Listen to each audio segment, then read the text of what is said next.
Hello folks, welcome to Cricket Fan Zone channel. This is Aditya Sampathiyar and I've been joined by Aditya Raghavan. Welcome Aditya Raghavan. It's 1:30 at the night, but still we are doing this show. So kudos to us. Huh? Commitment to cricket, huh? Yeah. So we are Yeah, serious absolutely. cricket fans. So yeah, I think both of us will end up getting serious. We just do these all-nighters for a long time. Yeah, absolutely. But So before we yeah, go exciting into series, today's right? show, right? Exciting Yeah. series, yes. Yeah, absolutely. Resumption of cricket after months. We have been, but it looks like we have waited for ages, right? I mean, it Yeah. didn't look like months. So yeah, absolutely thrilled to watch England take on West Indies. It's going to be a great series. But before we move into the show, we just cannot get into the show without wishing our Tala. MS Yes. Dhoni's birthday is today. Yes. The man, the legend. You can see behind Yeah. Aditya Raghavan's Yes. screen. Please, all of you, wish happy birthday to the man, Many to the more happy captain. returns to captain of Indian cricket. I mean, he will be the captain of Indian cricket for us forever. And of course, yeah, the CSK. So yes. absolutely. So many more happy returns, MSD. Yes. Happy birthday to Mahi. And yeah, hopefully we'll see him in India colors again sometime. So Sometime, absolutely. Yeah. Yep. So yeah, quickly moving into the show. So the first game is going to start tomorrow, practically 8th, and it's going to be in Ageas Bowl, Southampton, right? Yes. So Adi, you have studied something about the history of how the Southampton ground have been, and what do we expect from that? So apparently, like cricket has not been played for some time now, so the ground has slowed down a bit. And also, the curator for this match is a new curator. He's apparently coming from Taunton, another ground. So he is actually preparing this ground for the first time in Southampton. And apparently, what we heard from the coaches and players, it's like a slow, low wicket with the ball not really carrying to the keeper. But again, the weather conditions are, as always with England, it's rainy, it's windy, it's overcast. So, I mean, London is like that 365 days, even though they'll pretend that it's not like that. But but the pitch conditions are a bit more similar to what West Indies would have seen in their home condition. Bit of a dry wicket. So it's a very interesting pitch, and also cricket resuming after such a long time. Player fitness and so many things are in consideration. So yeah, it's a bit of a gamble, this game, for both the teams. Picking the squads is a big challenge. Yeah, I think both the teams are kind of featherweight in their batting unit and heavyweight in their bowling unit, isn't it? I mean, when I look at the 15-member squad or the 13-member squad, I could hardly find 3 or 4 solid batsmen in either of the sides. It's more about a little bit of good all-rounders. Of course, the best 2 all-rounders are playing against each other, and fantastic fast bowling unit, we could say. But I mean, any side can roll over the opposition within a matter of a couple of sessions, I would say, looking at the squad. So what's your take on that? I think this is probably the weakest batting lineup both these countries have put out. I mean, West Indies and England have a long history of cricket, right?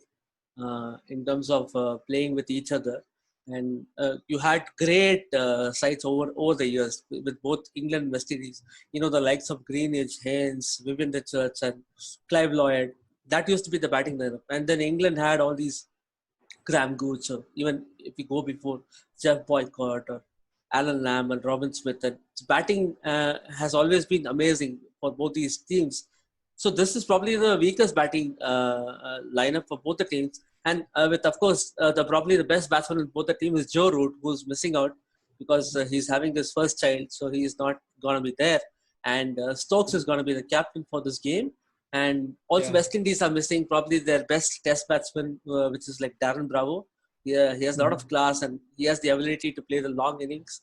So it's a bit of a gamble for both these sides, as I said, right? A lot of new batsmen and a lot of exciting fast bowlers, especially from West Indies. They performed so well in that home series versus England. Nobody expected them to win, and then they dominated them, and with bowling and batting both. So both these all-rounders, Stokes and Holder, they hold the key for to rise the quality of this game, and it's like a head-to-head, right, between the number one, number two all-rounders in this world right now. So that's one. Yes. So this is one of the games which doesn't have too many battles which we can look forward to, but this is one of the things. Stokes versus Holder will be key, and so whoever outshines and whoever leads the team better will have an upper hand. So yeah, that's what I think. Yeah, I think Jason Holder is having a poor patch probably in the last few months. I mean, when cricket was played, he wasn't at his best, and in the warm-up game also he failed to impress. So there are some concerns with what Holder could offer with the bat, but of course with the ball he has been fantastic for them, and as a captain. With the bat, I think there are a few questions on what he could do. But I kind of felt the one big miss apart from Darren Bravo was Shimron Hetmeyer. And yeah, I would say he hasn't been that exact test mold of a batsman, but this lad can come in and change the game at any given moment, right? Maybe within 20 overs, this guy could take the game away from the opposition. And in playing conditions like England, at times when you counter attack, you get a lot of benefit. Last time when they toured England, I saw Blackwood, who was also in the squad. He played one such innings, right, along with Shai Hope. That helped them actually go on to win that particular test match. So I felt Shimron Hetmeyer is a big miss, but he has opted out, so they can't do much about it. Apart from that, I think Shamar Brooks, right? I think he is going to hold the key for West Indies batting lineup apart from Shai Hope, because that guy showed a lot of promise when he played against India when they toured to West Indies. He didn't score a lot of runs, but he really looked a solid test match player. And in West Indies cricket, he has been spoken with high regards, and they are looking at him as the next big test match player. Maybe like a Darren Bravo when he came into the scenes. Yeah. So that is how they are looking at him. So your thoughts on Brooks? So Shamar Brooks is an interesting case. He's not exactly a youngster. He's 31, but he was earmarked for being a good player. Even Rahul Dravid had good words to say about Shamar Brooks, about his technique. I mean, who better than Dravid to talk about technique, right? So there was an interview in which Carlos Brathwaite spoke about this thing, about how Shamar Brooks was actually earmarked by Rahul Dravid as one of the potential, players for West Indies. So he's an interesting case because he's one of those guys. He's not a typical West Indian, player. He actually plays the long game. He has his game is defensive with a lot of good shots, and so I think in a lineup which doesn't exactly have too many test players, like Shai Hope is one. Shamar Brooks will hold the key, in holding the middle order. Until it comes to Holder, then Holder can do his magic. But I think these two, Shai Hope and Shamar Brooks, really have to actually dig in and play the long innings if they want to get any respectable score. I mean, I don't really expect too many big scores in this match. I mean, partly because of the pitch and partly also because none of the cricketers are in touch with cricket for such a long time.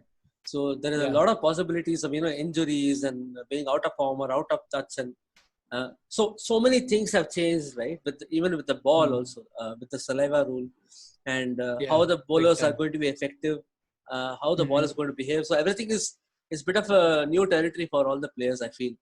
But Shai Hope and Shamar Brooks, I would say, are the big hope for West Indies. And it's very important that they build a partnership throughout the series and to get West Indies any kind of respectable score, because West Indies have a good bowling attack, and I don't think you need a 400-500 score in this wicket to actually win the match.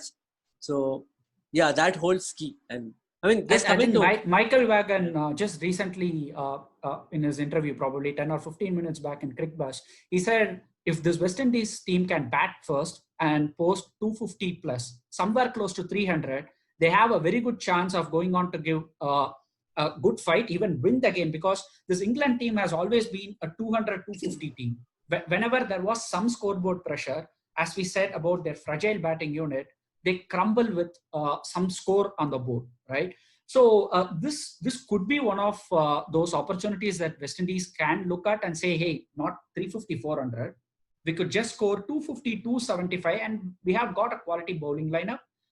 And we can make this England batting lineup work a lot to even score those runs back. Right. I mean, talking about West Indies batting, we forgot Roston Chase, right? He's a class act. He's a good player. And I've always enjoyed watching him. I mean, he doesn't actually last too long, but whenever he plays, he looks like a class player. He has the game to, he has both the defensive and offensive game. So Roston Chase is also another important cog in that wheel. If West Indies really want to get some kind of a respectable score, as I said. I mean, just coming to England batting also. So, I mean, English are also rebuilding in a way. I mean, even though they're what Owen Morgan had brought in has really helped them in white ball cricket. It has cost them in red ball cricket, right? In terms of scoring big runs, and even in the series versus India, it was probably Sam Curran who rescued them from so many innings. He just came and he rescued the game. I mean, it was not really he was their main batsman. Yeah, not a batting dominant performance. So, and with Joe Root also not being there, a lot of youngsters are there. And this West Indian attack is pretty experienced, right? With Shannon Gabriel also coming in now. So Alzari Joseph is there. And so, I mean, the batting is fragile for both the teams. And it's really up to who is going to, have the grit and determination to dig in and play. And that team is going to win. Because I think bowling is pretty much the same, I would say, for both these teams. I mean, England in their own conditions with Jofra Archer, with probably Mark Wood coming in instead of Stuart Broad. We don't know. Anderson is still there. And that's still a killer attack. I mean, even in a slow wicket, Jofra Archer can be deadly. But again, for all the fast bowlers and the bowlers, the fitness will be a big question. And I don't know will they, bowl in 100%? I'm not really sure. Will they hold themselves back? I don't think so. Yeah. So these things are there. For express pace bowlers, it will be very difficult, for them to come after a long break, even though they played a warm-up game of some sorts. But a test match is a very different ball game, right? You play 5 days and hard-fought cricket. It might be really difficult. The only good thing is they are playing in English conditions, so it's not going to sweat a lot. They might have a lot of energy even going into the 3rd or 4th day, but lack of saliva. There is no saliva and there is no sweat. So what are they going to do? So that could be a question mark. So speaking of England's batting unit, the one particular lad who has come in recently who caught my eye was Ole Pope. This guy actually looked like Ian Bell kind of a mold, very compact technique, has a beautiful drive, and has good enough wrist work to, negotiate and grind in those hard-fought runs. And he looked very compact whenever he has played. So I think with Stokes coming in at number 5 somewhere, and then Ole Pope is supposed to be there at number 6, they will show a lot of grit and determination. You cannot steamroll this English lineup because of the presence of these two players. They might not score so quickly, but West Indies will have a challenge. If they have to break England's back, they have to go through Ben Stokes and Ole Pope. I think that could be the game changer, I believe. That particular pair could stand in the way of West Indies going on to win the test match, or even, going on to lose it. I think that could be the big partnership. What do you think of? Still, the English lower order is pretty strong, right? With Stokes, Butler, Sam Curran coming in maybe, if he's part of the squad. And so that's a very tough nut to crack, even for a good bowling attack like India, with Bumrah and all those bowlers, right? So that's their key strength. Coming to Ole Pope is also pretty good with the short ball. His strike rate for the short ball is like pretty amazing. And he's known for being a fantastic cutter and puller. And with the West Indies fast bowlers whose strategy will be to bowl short, so he might be a very useful batsman for them, coming in at number 5 and number 6 and be attacking, change the game. Like say England dropped a lot of wickets and suddenly this guy comes and attacks the bowlers. He's an attacking player. So that's one exciting guy to watch out. So even the whole series, I'm very curious about the new players and the new bowlers. Shamar Holder from West Indies, who's the next biggest thing in West Indies right now. They're all so excited about him, and some Yeah, of them are calling. and Alzari Joseph, we haven't seen Yeah, much of him in Test cricket, but yeah, that guy looks exciting yeah. prospect. Joseph was Yeah, fantastic in that under-19 World Cup, and then he came into the West yeah. Indies team. Now I think he has picked up a lot of pace. So I was watching this interview between Michael Holding, and he was talking to the former West Indies fast bowlers. So in that they spoke about Alzari Joseph and how his pace has actually dropped from under 19 to now. And actually, Okay. as he grow older, generally pace goes up, right? So Joseph's Yeah. pace actually came down.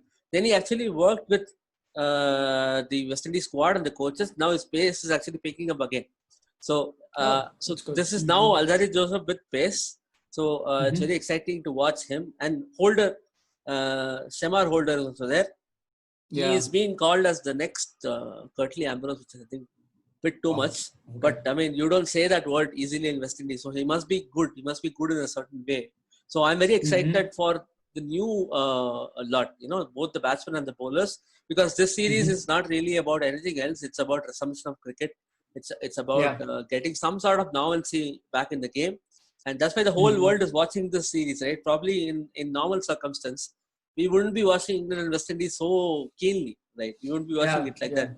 And even so, I heard this interview from Phil Simmons, who talks about some of them asked them about the Black Lives Matter, which is going on right now, and then the context of that, and the West Indies team coming into England and playing.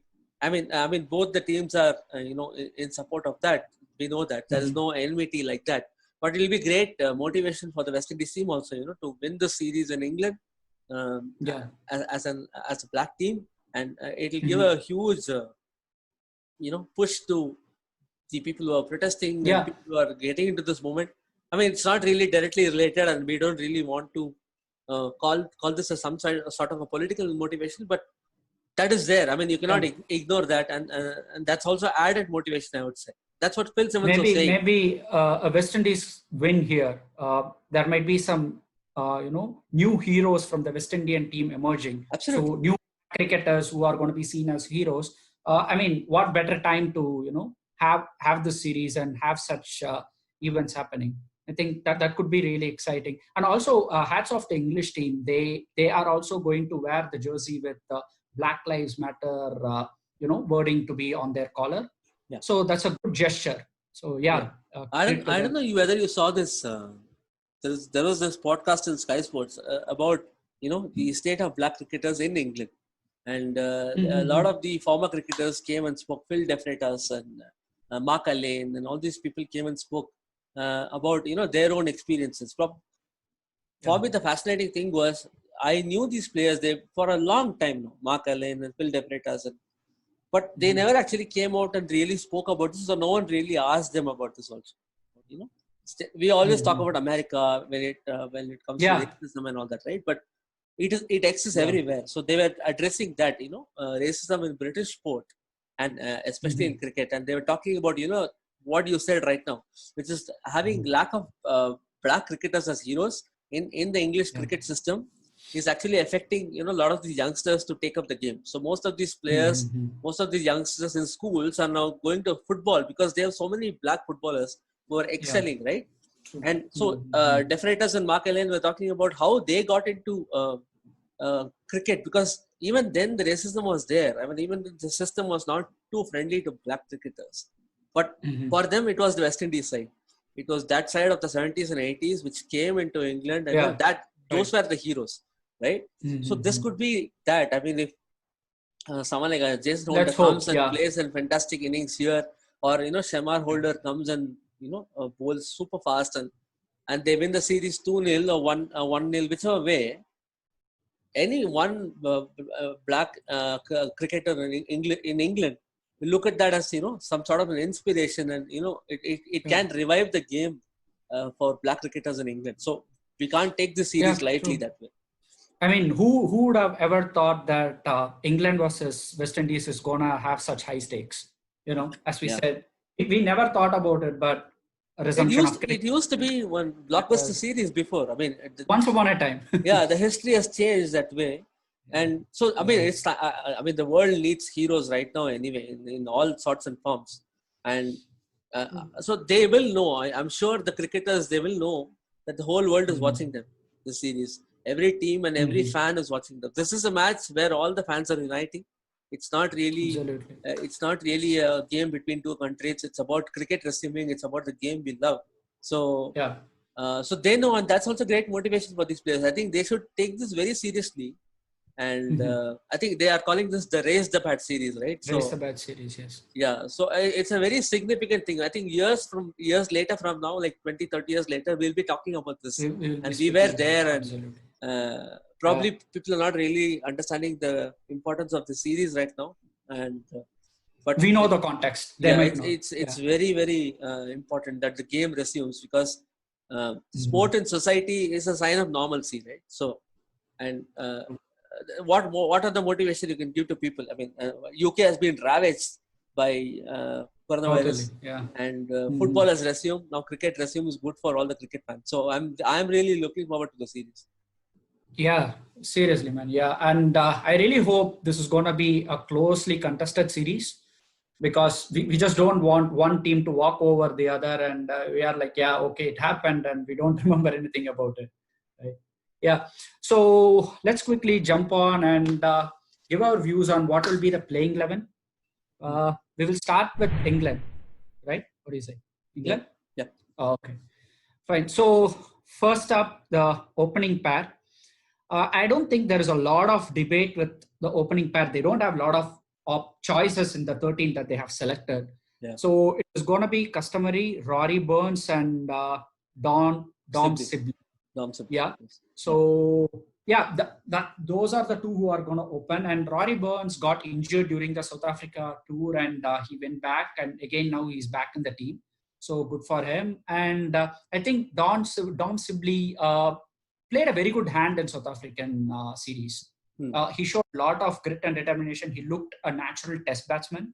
There was no flamboyant shots, and he was ready to allow the bowlers to dominate when conditions were in their favor. And then, as slowly the second session and third session of the day, he started to score some good, hard fought runs, right?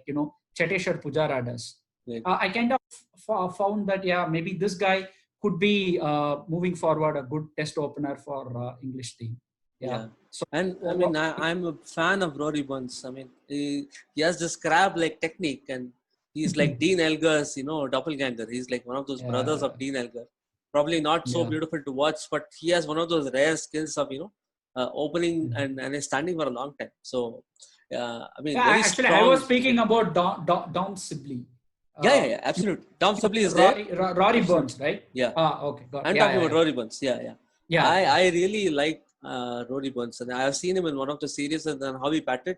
And probably he doesn't have all the talent in the world, but he has a lot of grit and determination. And those kind of cricketers are, growing less and less. So he's one of those rare ones. So number 3 will be will it be Joe Delhi? Yeah, it will be. I think without Joe Root, I don't think they have any other possible option. Some might say Zach Crawley, but it looks like Zach Crawley is a direct replacement for Joe Root, so he will be at number 4. So Joe Denley will make it. I'm a little skeptical. He has shown some promise, but he has never lived up to the expectation, I would say. He might score 20, 25 odd runs, but maybe this could be his big series. We might not know, but till now, whatever I've seen of Joe Denley, I think he would struggle against the space attack. Yeah, I think, but without Root, this is his biggest opportunity he can have. He will be the middle order talisman, the senior figure who can guide these young players also. So I think Joe Delhi will do decently in this series. And I mean, even in the Ashes, he was one of those players who was somewhat comfortable playing the Australian attack, and he played. I saw him the way I saw James Vince, 30, 40, 45, and then you think, hey, this guy is gonna score something big today, and out of nowhere he gets out. Yeah. So it's almost like you do all the hard work, and then probably at the end of a session you give it up, and the next batsman who comes in also crumbles. So the entire team, kind of falls apart. Right. Yeah, maybe. But I mean, I mean, this is his biggest opportunity, I would see, because once Root comes back, and if he doesn't perform in the series, it'll be kind of curtains for Joel Delhi, because he's not a young player. He's also one of the senior most guys in the team, like, in terms of age. 30, 31, 32. Yeah, and he should take this as an opportunity, and I think he will take it as an opportunity and score. That's my prediction. I don't know what he's going to do, but I think he might. Okay. So Zach Crawley is coming next, as you say. And number 5, I think, will be the blockbuster Mr. Stokes, the captain. So lot is expected of Stokes. I mean, Stokes has had a phenomenal run, right? He was so amazing in the Ashes series, and he won them the World Cup and put that diving 5 runs and all that. So, but still, I mean, he's been fabulous, and he's captaining, and I think he's the after Andrew Flintoff, I think he's the all-rounder captain. All-rounder. All-rounder captain. The history, and have a bad history is not in his side. So it will be interesting to see which side of Stokes is going to turn up. That's going to be the big debate, I think. Yeah, but I think he's a big game player, and I think he races to challenges like this. I mean, he's one of those guys. Too, isn't it? Yeah. But I mean, captaincy really didn't go well with him. But I think Stokes is a better character in that way. I mean, he's gone through terrible times also, right? Before even this, he's gone through the lowest of low and the highest of high. Probably he's in the best mental state to lead a side, and he's the hands-on best player in the English side right now. Yeah, no doubt. So that will give him automatic respect that way. So I don't think, and it's a one-off game, so we can't really judge too much on that. And he'll be you can't say too much. Someone who's going to be scared about this is Joe Root, who will be sitting and then watching this game and see what Stokes does. If he does this Ian Botham 1981 kind of heroics, and then we don't know what's going to happen. I see, Joe Root might be worried, but I am worried in my own terms, because if this guy turns up and he does some miracle, I seriously think this English side will again become a dominant side. I don't want, as much as I want to have good contest, I don't want us to go into the next England series and then feel like, oh, okay, moving in, we don't have a chance. I don't want that scenario. So long time for that, but And the next one is Ole Pope. I think we spoke enough of Ole Pope and know what to expect from him. Exciting prospect. The next one is Josh Butler. I'm kind of a little skeptical about the selection, because I thought Folks will make it. I'm not batting for Johnny Bairstow in Test 11 for now. I wanted to ask about that. No, not him. I think Folks did decently well whenever he got an opportunity. I really like Folks, because I remember that series versus Sri Lanka, right, which England won. He was so good in that, and I was wondering what happened to this guy. I mean, they found a solution at last, and he has the right, temperament for Test cricket also. And he's a very clean wicket keeper also. Doesn't make too many mistakes. And I mean, Sri Lanka is a tough place to do well, and he did well there. But they went to West Indies and he couldn't cope up well, because I think maybe they see him more as a subcontinent specialist. I'm not sure. I don't want to say. It's a bit too early to make a call on a player like that. He's too young also. But I mean, Butler is like blockbuster, right? He's the star player. So he has a bigger name than maybe his achievements, I would say. But in white ball cricket, he's fabulous. In white ball, he's fabulous. But I'm not really sure about his Test cricket also. I kind of feel probably they are expecting Josh Butler to come in and turn the situation upside down. Maybe if they want a Gilchrist 50 for 5 or something like that. They want a Gilchrist. They think he's the right-handed Gilchrist. And they had the pain of Gilchrist coming and smashing them, so they really want someone. Come on, Gilchrist had such a batting lineup in front of him, so it's anyway. Butler. This is okay. Yeah, this is a challenging bowling attack. I would still say that, but it's still not Australia or South Africa.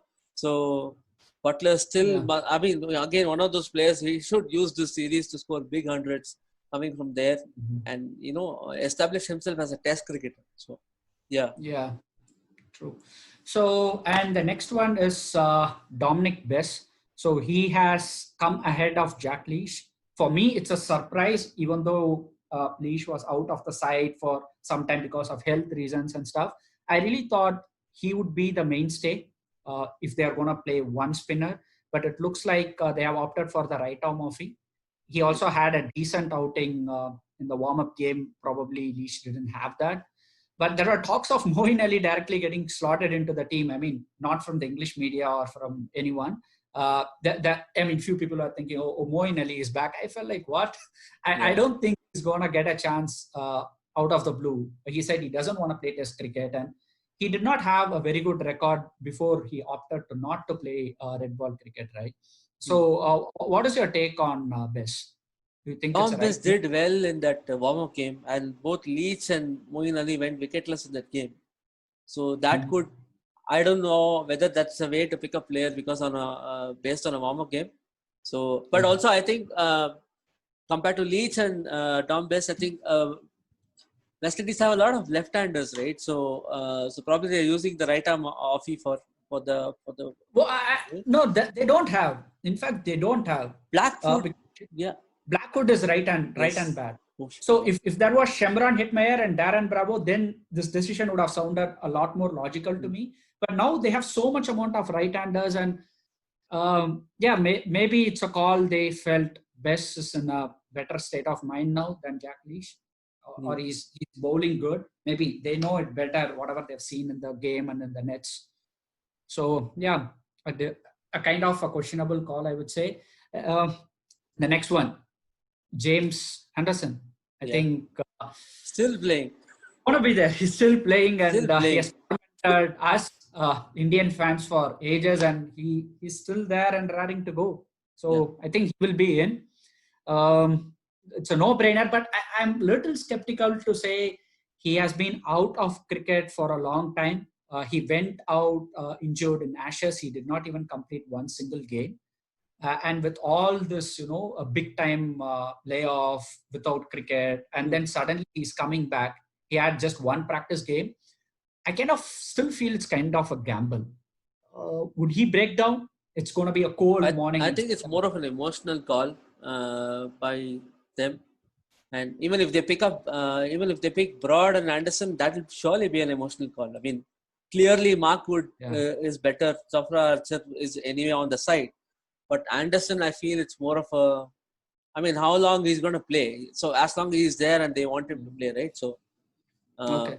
So ECB is emotional. Not surprised. But as you say, fitness is a big concern for Anderson. Yeah. But it's very nice to see Anderson with the headband, man. I mean, you saw the photo. It's all very weird. And Anderson never changes hairstyle all these years. James Bond. Yeah. And right now, you see Anderson with a band and all sorts of things are happening. COVID changed so many things in the world, and Anderson was also part of it. Absolutely. And we have to see the swing of the ball without the saliva and all that. So I think he said it's going to be a little difficult. He felt a little difficult in warm-up game. If Anderson is feeling difficult to swing the ball, swing the Duke cherry in English conditions, then the rest of the bowlers are going to have a torrid time. But I think still wily old fox. He will find a way to. He will. Yeah. He will, absolutely. And the next one, Jofra Archer. I really think he will play. I mean, the 11th man we can have a debate about, but Jofra Archer is going to be there for his pace and the kind of menacing bowling he has been offering for the England team in the last year or so. They are like, without Jofra Archer, they don't want to play now. So that's how big a stardom he has created. So he is going to be there. But the last spot is up for the grabs. You said Mark Wood. Yes, I also think Mark Wood is the first choice in English media's mind as well as the the selector's mind. But you did say the pitch is going to be slow and low. What is the point of having both Jofra Archer and Mark Wood? To be honest, both of them don't swing the ball a lot. Hardly the ball moves. I mean, there could be a little bit lateral movement, but they don't swing the way a Chris Wokes does or a Stuart Broad does. So I think one would be sufficient, at least for this Southampton game. Yeah, what do you think? Wokes is another interesting call. So Wokes is a seam bowler, and in susceptible conditions where you don't know whether the ball is going to swing because of the saliva factor. it's important to have different variety in the bowling also, right? So people who can seam the ball, and then maybe having the combination of Wokes and Jofra Archer and Anderson makes sense, because Archer is pure pace and Anderson is swing, and Wokes is wicket to wicket and seaming bowler. So that would be a better call. But so I somehow feel because they'll pick Broad because of the 51 match consecutive streak. They have this record going on, right? Anderson and Broad. So no, I find it a little surprising when you say this about emotional pick of Anderson and stats pick of Stuart Broad. When did ECB, became so emotional? They weren't emotional when it came to Plunkett. I mean, where are these emotions suddenly coming from? That's the white ball cricket. When it comes to test cricket, they're super emotional. They're very emotional. They're very emotional, very traditional. Yeah. I mean, from the latest report which I read, it said that Broad and Anderson might open the bowling, at least for the first test match, and see how it goes. And then, I mean, the second is just 3 days from the first one, right? So they might have an entirely new bowling attack for the second one. So I don't think the old fast bowlers can last 2 test matches like that, unless the game finishes in 3 days, which might happen. So these days it happens all the time. So. So I'll be very interested. My pick would be to have Wokes, Archer, and Anderson, and Dom Bess, and also Stokes coming in with his medium paces. So that will be a pretty good bowling attack. I seriously feel they are tempted towards Markwood, and in this scheme of things, Broad might miss out, is my view. But let's see what they do, right? So I think that's our England 11. So it is Rory Burns, Dom Sibley, Joe Denley, Zach Crawley, Ben Stokes, Ole Pope, Josh Butler, Dominic Bess, James Anderson, Joffa Archer, and they would pick Mark Wood. We would pick Chris Wokes, and the loser is going to be Stuart Broad in this case, I believe. And Broad might be playing and make a fool of all of us. So that is a possibility. Anything is possible. Anything is possible. Yep. So next we can look into the West Indies lineup. So who do you say are going to be the openers? Again, I think it's a no-brainer, but who do you Brathwaite is going to be there, right? So Craig Brathwaite. Yeah, Craig Brathwaite, yes.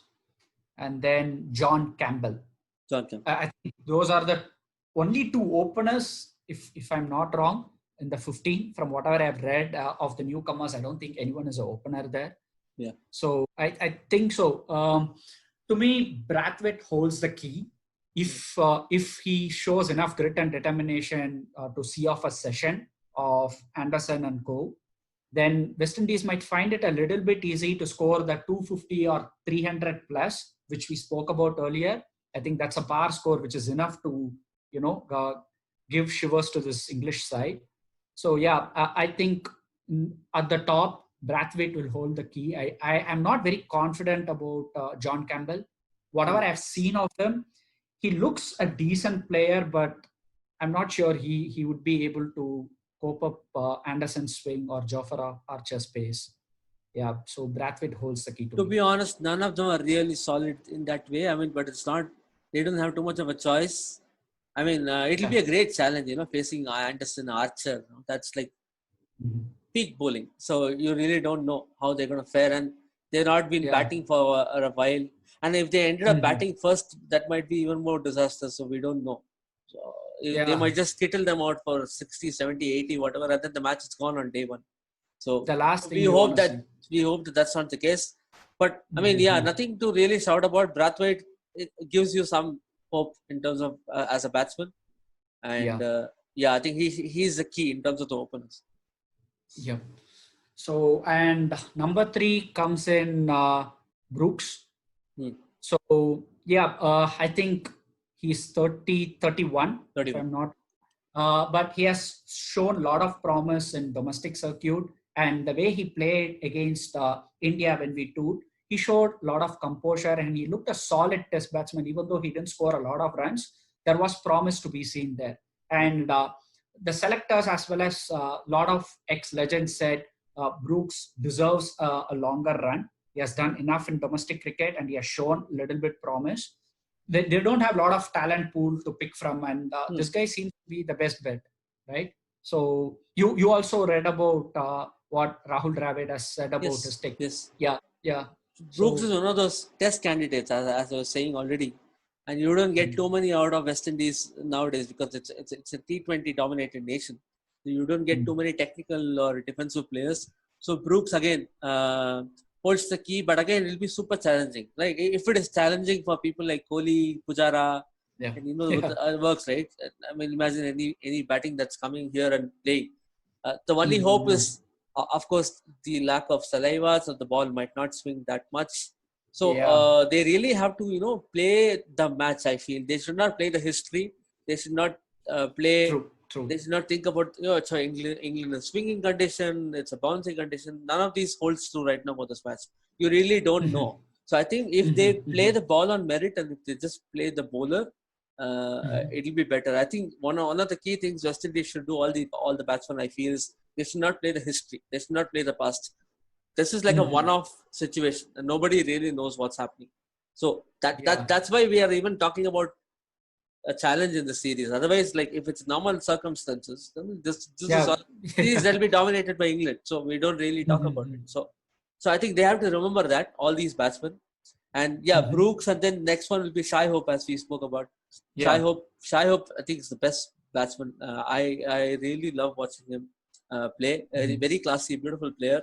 But again, his average does not really do justice to what he is. And Brian Lara has, named him as probably the best batsman they have, and as someone of the big future. So that's like a big call taken by one of the Yeah. legends, right? So I think he should be the key guy. I mean, he along with Sama Brooks and Brathwaite to an extent have to go through that initial spell, and then so that they can get a respectable score, so that they have a good enough bowling attack to defend like 250, 300 and all that. So.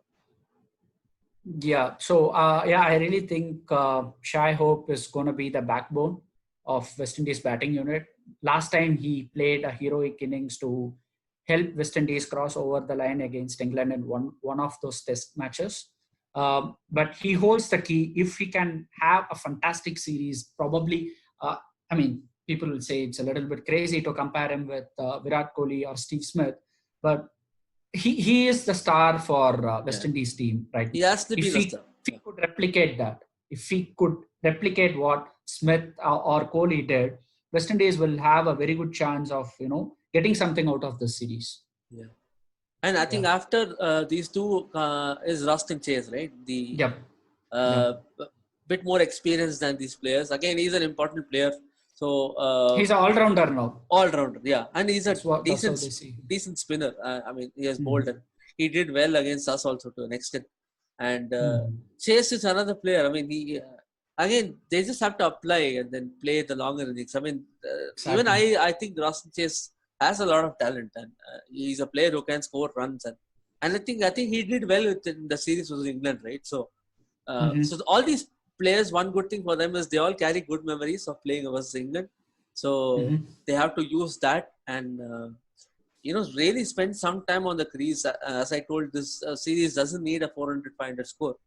All you need is like 250 to 300, 350, so that their bowlers can capitalize. So again, Chase, this is a spine like Brooks, Shai Hope, and Rustin Chase. These three, if they're going to go anywhere in the series, they have to do reasonably well. At least give it to Holder around 180 or 200 for 5. Holder can do something around that would work.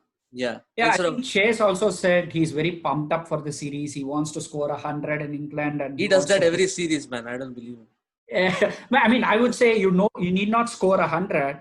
Usually I see Chase playing 40, 50, 60, scores all the time. If he could do that in this series, I think it will be really helpful. 45 to 60 runs, if Chase can score in an innings, I mean, they would take that any day. Absolutely. For a 250 plus scoreboard, that will be enough. Just stay with Holder and then see what happens. Yeah. So, yeah. Exactly. And as we spoke, the key man for West Indies unit, the captain and the number one all-rounder in Test cricket, none other than Jason Holder. He comes in next. So I think he holds the key. Not just as a batsman, as a bowler, as a captain. There is so much weight on his shoulders. But I kind of sense that he would deliver, particularly with the ball. He's going to deliver big time, is what I He's feel. been phenomenal with the ball. Yeah, he has been phenomenal with the ball, absolutely. But with the bat, I have a lot of concerns. Uh, kind of, he really had a rough patch before this COVID crisis came in. And also during the warm up game, he did not show a lot of promise.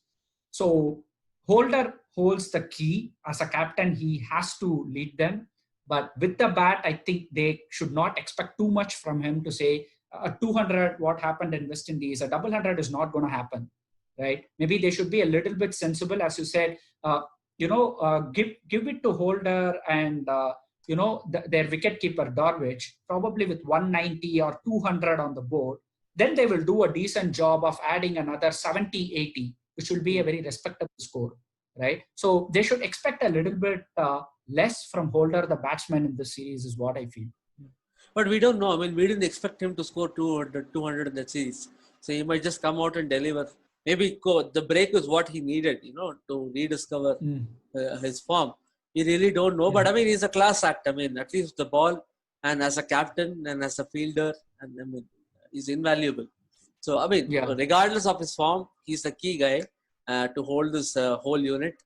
And I think coming to the keeper is Dowrich. Dowrich has come back into the side, right? I mean, he had a pretty decent run before this thing, and then he scored a lot of runs in first class cricket and came back. So he has rediscovered his batting in a way, and he's re-entered the squad. So that he's also out there to prove himself as a batsman. So yeah, he also scored good amount of runs against England when England toured West Indies. So some good memories for him. And one of those guys who has actually rediscovered his batting recently from the reports from West Indies, and he has worked on his batting. And again, another interesting candidate to watch out for.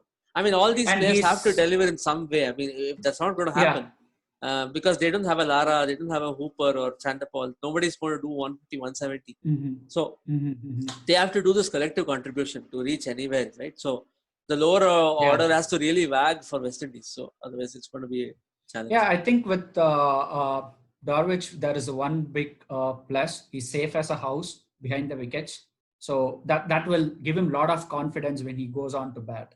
At times when keepers, they drop a couple of chances or something like that, their mind does not, forgets that and keeps winding in their mind. So I don't think he will have that worry.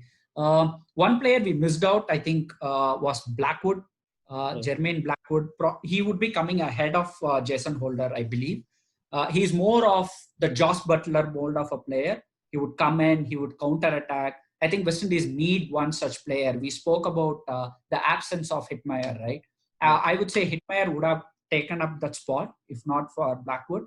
I wouldn't say it's an exact like-to-like replacement. The quality of Hitmyer is far superior. But Blackwood did it once along with Shai Hope when they toured England last time around, the test which they actually won. As much as Hope, Blackwood was also very pivotal during that counter-attacking partnership they had. So I kind of feel he might have one good innings. If he plays all three matches, he will have one good innings that could swing the game towards them. That is a big possibility. Yeah. And he's also coming after this defensive spine, right? Brooks, Hope, and Chase. All three are not really known for being aggressors. So he can play a pivotal role, in increasing the run rate and scoring quick runs. And he could play an important role. But again, it's a give and take. You really don't know. I mean, because these are some of the toughest conditions to play and some of the toughest bowlers to play. So this is like test cricket at the highest level. So regardless of the break and regardless of the player fitness and all that, the English bowling attack is probably one of the best. So they have their work cut out, the whole West Indies batting lineup. Absolutely. And so I mean, it's a give and take with Blackwood. So I'm not really too hopeful about him. Exactly. It's more of a gamble, yeah. And coming into the fast bowling unit, we are not covering spinners because it looks like Roston Chase is going to be the lone spinner who's going to Yes. So that we will speak about it a little later. But coming into the fast bowling unit, it's exciting to read their names. First is Kemar Roach. We all know about him, and this guy is fantastic. He has gone to different conditions and he has proven his mantle. I'm really excited to see Kemar Roach, what he could do in this series, because I think slowly his momentum was, getting built up towards before the COVID crisis happened. He was slowly improving as a bowler. Yeah. That's what I felt, even though he had a very good opening season, probably when he bursted into the international scenes. Then he slowly faded away, and it looks like there is a resurgence of Kemar Roach, which is exciting for West Indies cricket and for world cricket. I mean, Roach is one of those bowlers, typical West Indian bowler who can run through sides, quickly take 4 or 5 wickets and then destroy batting lineups. On his day, Roach is like pretty amazing. I still remember that spell he bowled to Jacques Kallis, right? Kallis is as good a batsman as you can find. And then he really made him look pedestrian. So Roach is that kind of a bowler. It's a very moody bowler, I would say. But again, Roach is also making some sort of a comeback, and he has reduced his pace a bit. And he's now focusing a lot more on lines. Still, still rapid. It's not express fast, and focusing more on line. 140 probably. No, that's was enough. more that's enough. Plus than, yeah. All of us forget that Glenn McGrath never crossed 135. Like hardly crossed 135. So it's really about line and length in England at least. And Courtney Walsh spoke about Roach, and he said this is like a great chance. And Walsh has said that if he actually focuses and keeps his fitness, he can reach 300 test wickets. So that's what Courtney Walsh is saying. So, and he could, you can take inspiration from someone like Ishant Sharma, right? He's one of those guys who's made supposedly completely gone off the radar, but he made a comeback, and then he has now become one of the prime fast bowlers. And on form, the most informed fast bowler. So, and he is ready. Yeah, I mean, he's changed his game, and then all it needs is a bit of focus and give a very specific target to Roach, and Holder has to help him with that. So Roach can be deadly. I mean, I've seen him, as I said, run through sides. So this is one of those guys you can, and with the English batting lineup is so inexperienced, he can do that. So, yes. Yeah. So let's hope we see the best of Kemar Roach. And the next one is the young prospect, Alzari Joseph. So he has done wonders when we saw him in Under-19 World Cup, and he has had a phenomenal stint with Mumbai Indians. Of course, it's a T20 format, but still, for a young man to come into a scene like IPL and then, play in front of such huge crowd. And he did his very best before he got injured somewhere. So, and then also against England, I think he played a little bit, and then against India, he played. He looked very exciting, and I think in English conditions, this guy could be handful. Absolutely. Yes. Maybe he could be the one who would become a surprise package for the English batsmen. They would be so prepared for Kemar Roach, Jason Holder, or maybe even Shannon Gabriel. This guy could come out of the syllabus, like we say. Yeah. Alzari has always been talented. I mean, has always been one of those bowlers earmarked for greatness in West Indies. So, I mean, again, he has had an on and off career, you can say, but at this age, it's very common, and they don't really have too much of role models to follow right now. So, I'm not surprised at that. But again, he's one bowler who can make a difference, and I mean, very natural action. He's a natural athlete, and with Roach and the other guy, Shannon Gabriel, so he has people to guide him. And I feel this West Indies side is also has a bit more cohesion than before. Not too many blockbuster players. Not too many blockbuster players. It really depends on each other. Yeah, it depends on each other. It actually takes it from the captain himself. So it's in the image. That's a good thing to see. That's a good thing to see in West Indies cricket in particular, because even the T20 World Cup winning squad, it's more about star players. It was never about a solid team, right? Yeah. So after ages, we are looking at a West Indies team where we see, hey, this is going to be a team, right? Even though they're not a really fantastic team, but it's more of a team rather than a Brain Lara or, as you said, Carl Hooper. Yeah, I feel that's what happened to the previous generation, because they are always trying to emulate the great sides of the 70s and 80s. And I think this current side has truly come out of that shadow. I mean, to have realistic expectations, to build a new identity as a West Indies team. I would feel like how it was in the 60s and 70s of West Indies cricket. They used to talk about carrots for cricket, extravagant players, and then came bit more of solidity with Rohan Kanai and Clive Lloyd and all those players. And I think some sort of a thing is also happening here. The metamorphosis. West Indies have finally, understood that you cannot really recreate that 70s and 80s, and they really have Yeah, to it's form their own impossible. identity as a test Yeah, nation. And they have to start it like this. And Holder has to think himself as Clive Lloyd, I would say, and yeah, and true. lead the change, right? So Yeah, I would say the more better parallel for Jason Holder will be Frank Warren. How he rebuilt it from the scratch. Lloyd had a scratch. more attacking side. Worrell Mhm. actually built it from scratch. So he has to think himself as a bigger statesman for West Indies. And Yeah, let's I hope feel, the yeah, next 5 years are going to be that phase of West Indies cricket where they are really rebuilding absolutely. uh, team, you know. Right. They have to do similar to what Pakistan did with Misbah-ul-Haq, right? If you remember, Yeah, it changed the way they played, and it's not really about Wasim Akram and Imran Khan. It's not really about true, flashy true. players, Really true. and they actually Mhm. started doing well. I mean, under Misbah. So similar thing Yeah. it's happening in West Indies. I can see that, and all these players Mhm. seem to be a lot more together, less arguments with each other. You don't see too many news about fallouts and all that, and they have a fantastic It's coach good. in Phil Simmons, right? I mean, Mhm. he can help them do that. So Yeah, after Alzari, you have Shannon Gabriel coming in. Is he yeah, the that's the last part. So, I mean, he was particularly brought into the 15 saying he's match fit now. So, for the first game at least, we expect him to be playing in the 11. If not, he wouldn't have been drafted in, right? They could Hmm. have very well said we have enough ammunition in our fast bowling unit. We don't want him, but they particularly want him. I think he has been very effective against this English Yeah, side. I really like Gabriel. He bowls the what do you Yeah, call the heavy ball, right? It'll yeah, just heavy ball. thunder into your bat, and when he Mhm. gets it right, he's challenging for any batsman. But Absolutely. he has this habit of no balls and all that. I mean, discipline. Shannon No Ball Gabriel Yeah, was his nickname for some time. I hope he has addressed his no ball situation. You know? Yeah, I think if he takes care of that, he's like pretty handful. I mean, whenever I've seen him Yeah, bowl, even good batsmen used to struggle with Gabriel. He's one of those underrated yeah. bowlers, I would say. Mm-hmm. And I mean, the only debate was whether Chimar Holder is going to come in ahead of Shannon Gabriel if he was not fit. By the looks of it, it's not going to happen. But yeah, you spoke about Chimar Holder being an exciting prospect. He is called as the next Ambrose, which is Yeah, such a big task. I compliment. mean, such a big And he's task. a fast bowler. He's like pretty express pace, and he's not fast medium. So that really Yeah, excites West Indies cricket. And Holder, I think Shamar Holder might still play one game. I would feel they'll still give him a yeah, go. he might.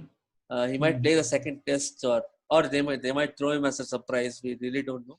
Yeah. Gabriel's fitness has always been a concern, so Yeah, I think so. He there is a won't play all possibility. three And games. Yeah. as I said, the next test match is happening 3 days later, so I think they'll play a different set of They players. will So play. he will Yeah, get a yeah. go in, but I'm really excited to watch Holder. I mean, the talk about him is crazy, so I just want to see what's Yeah, really happening.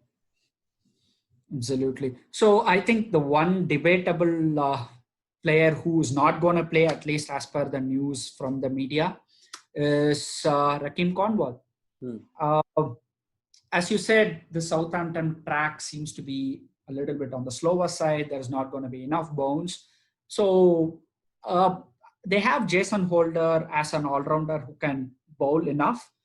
Would it be a right move to drop one of these quicks, or I think their batting is very flimsy. They cannot drop Blackwood and play Rakim Khanwal, even though they say he's an all-rounder. Hmm. It's too early for him to become an all-rounder in this kind of a series, and that too, as we say, cricket coming back after a long break.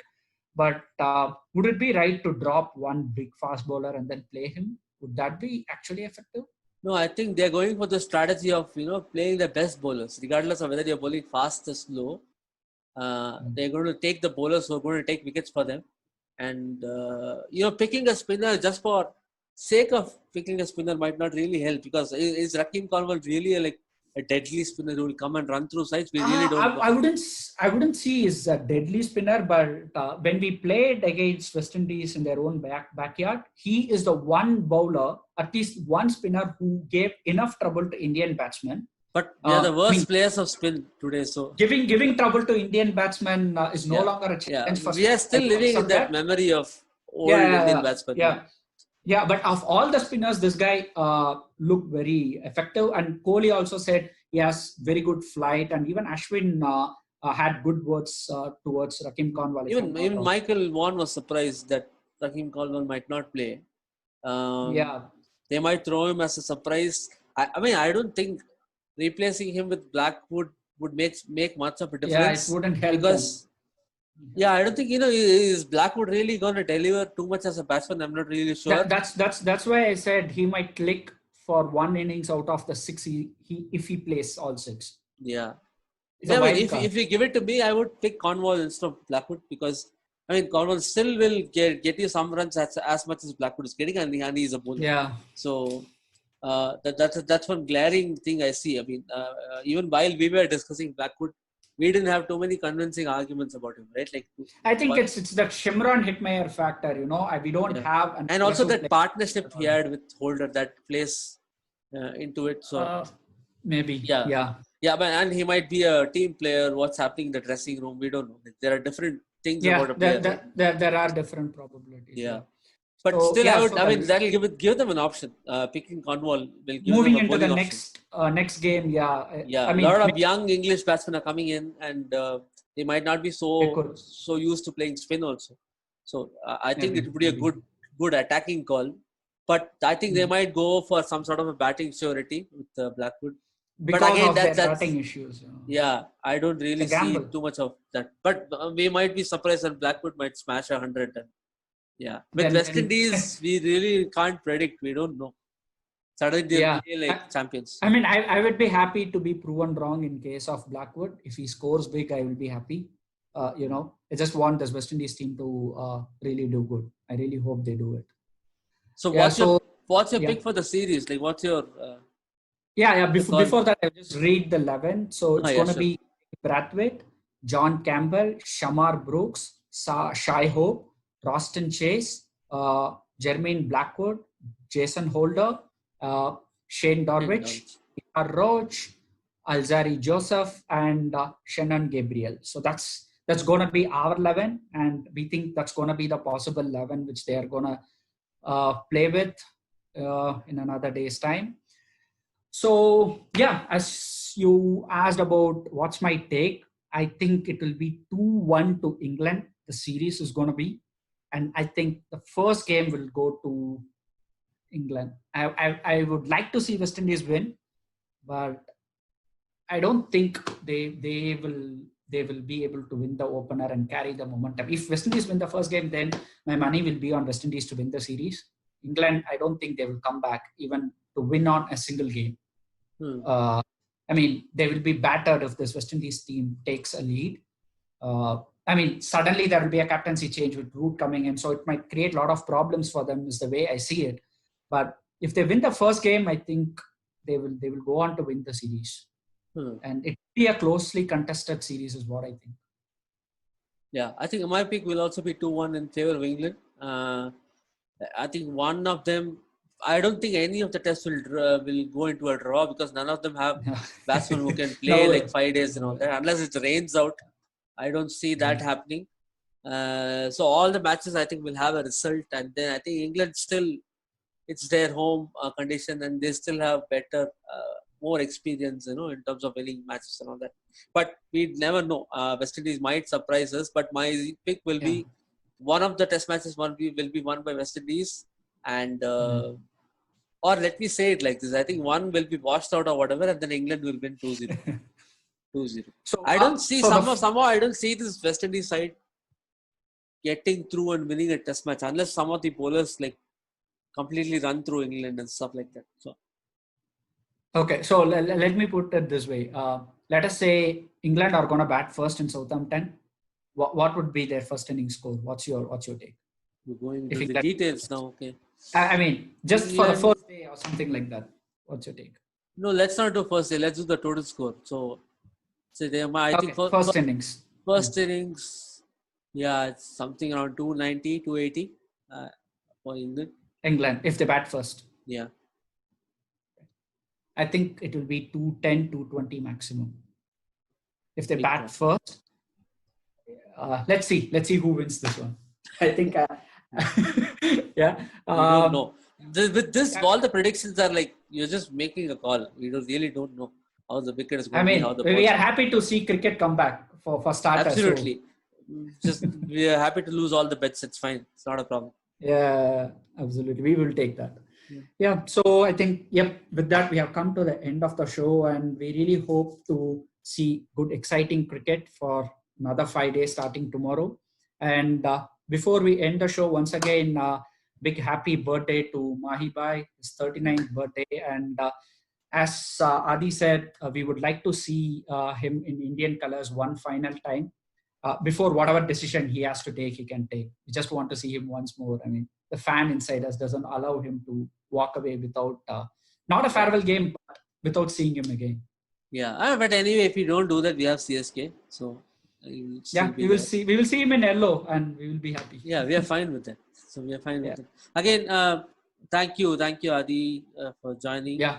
And then, so guys, so please, so do watch out for our content during this series, and do tell us what you think about this prelude which you have done, and what are your choices for the squads, and who do you think is going to win the series. And also do subscribe to the channel, and do click the notification button. We are increasing our content. We have shot some very exciting episodes with different kinds of content. You would see what's going to happen there. So we have a lot of exciting things coming up. So keep following our channel, and just support us in whatever way you can, and that'll be amazing for us.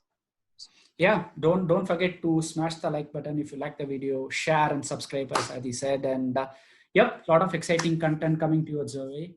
But yeah, till we see next time, this is Adi's out of here. Absolutely. Did you say that? See you during the live match. Yes. Yeah, bye.